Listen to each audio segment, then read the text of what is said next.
Hello bachon, let's read the question. The question is, in the circuit shown in figure, reading of voltmeter is V1 when only S1 is closed. Reading of voltmeter is V2 when only S2 is closed. And the reading of voltmeter is V3 when both S1 and S2 are closed. Then हमको V1, V2 और V3 में क्या निकालना है, relation निकालना है. तो सबसे पहले तो देखिए आपको क्या दे रखा है, एक सर्किट डायग्राम दे रखा है. इस सर्किट में आपका क्या है, बैटरी कनेक्टेड है, रेजिस्टेंस कनेक्टेड है. ठीक है, तो जहां पर हम बात कर रहे हैं रेजिस्टेंस की, बैटरी की, वोल्टेज की, करंट की, तो हमें पता होना चाहिए ओम्स लॉ के बारे में. ओम्स लॉ जो होता है वो वी आई आर के बीच में हमें रिलेशन बताता है, V equals to I R, जहां पर V वोल्टेज है, I करंट है और R क्या है, हमारा रेजिस्टेंस है.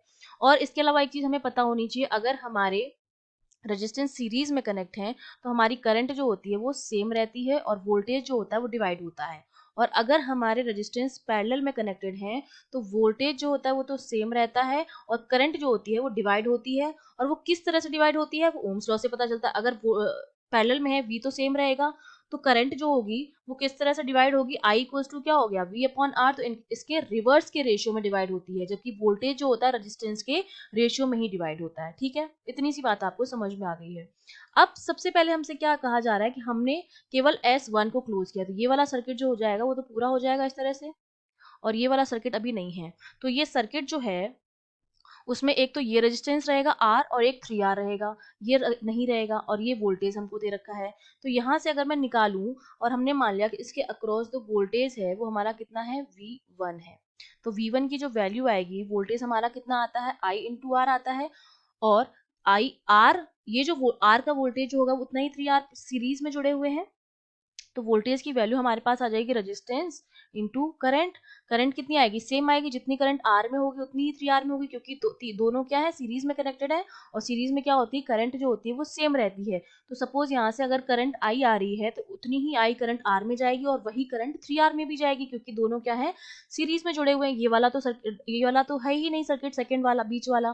तो 3R इंटू करंट हम कैसे निकालते हैं, करंट हम निकालते हैं EMF, जो कि हो जाएगा E अपॉन आर इक्विवेलेंट. आई हम कैसे निकालते हैं, आई हम बेसिकली निकालते हैं E equivalent upon R equivalent. तो आर इक्विवेलेंट कितना हो गया हमारे पास, बैटरी का EMF तो E है, और आर इक्विवेलेंट हमारा हो गया 3R प्लस R, मतलब 4R हो गया. तो ये मेरे पास V1 की वैल्यू आ गई है 3E/4. ठीक है. सिमिलरली अब सेकेंड केस में हमसे क्या कहा जा रहा है, केवल S2 क्लोज है. अब ये वाला सर्किट कंप्लीट है और ये वाला सर्किट नहीं है. तो अब R और 6R जो है वो सीरीज में है. इसके अगेंस्ट हमने मान लिया कि इसके अक्रॉस जो वोल्टेज है वो हमारा कितना है, V2 है. तो सिमिलरली हम V2 की वैल्यू कैलकुलेट करेंगे. रेजिस्टेंस कितना है, 6R है, क्योंकि V2 के अक्रॉस निकाल रहे हैं वोल्टेज, तो रेजिस्टेंस उतना ही, जिसके अक्रॉस हम निकाल रहे हैं वोल्टेज उसी का ही रेजिस्टेंस आएगा. और करंट जो आएगी वो नेट करंट आएगी. तो जितनी करंट R में जाएगी उतनी ही 6R में जाएगी, क्योंकि दोनों सीरीज में कनेक्ट है. तो E upon 6R plus R 7R. तो ये मेरे पास कितना आ जाएगा, ये हो जाएगा 6/7E. अब हम दोनों तीसरे केस में क्या कह रहे हैं कि दोनों ही जो है सर्किट क्लोज, S1 भी क्लोज है, S2 भी क्लोज है. तो अब हमारा सर्किट जो हो रहा है उसमें R भी आएगा, ये 3R भी आएगा, ये 6R भी आएगा, क्योंकि दोनों ही क्लोज हैं. और ये यहाँ पर इस तरह से ये E है हमारे पास. ठीक है, और यहाँ पर एक वोल्टेज भी जोड़ रखा है V. तो इस कंडीशन में हमने मान लिया कि अब जो हमारे पास इसके अक्रॉस जो वोल्टेज है वो कितना है, V3 है. दोनों के अक्रॉस जो वोल्टेज है वो V3 है. और आपको दिखाई दे रहा है कि 3R और 6R जो है वो किस में कनेक्टेड है, वो आपस में किस में, पैरेलल में कनेक्टेड है. और पैरेलल में R इक्विवेलेंट जो होगा हम कैसे निकालेंगे, 3 इंटू 6 अपॉन 3 प्लस 6. तो R जो इक्विवेलेंट आएगा मेरा, ये आ गया 2 ओम. तो बेसिकली हमारा सर्किट क्या बन गया, ये R, ठीक है, और ये इसके साथ ही ये 2R हो गया, और ये इस तरह से बैटरी से क्या है, कनेक्टेड है. ठीक है, इस तरह का सर्किट बन गया हमारे पास अब. और ये V है, और इसके अक्रॉस हमने ये मान रखा है कि वोल्टेज जो हमने कितना माना है इसके अक्रॉस, ये V3 था मेरा. ठीक है, तो अब जो करंट आएगी, जितनी करंट R में जाएगी उतनी ही 2R में जाएगी, क्योंकि अब दोनों किसमें है, सीरीज में है। तो अब मैं जब V3 की वैल्यू निकालूंगी तो V3 मेरा किसके अक्रॉस आएगा, बेसिकली 2R होगा, क्योंकि पैरेलल में वोल्टेज सेम होता है, जितना वोल्टेज 2R का 3R का होगा उतना ही वोल्टेज 6R का भी होगा, क्योंकि दोनों क्या है पैरेलल में, तो हमने क्या लिख दिया 2R लिख दिया है।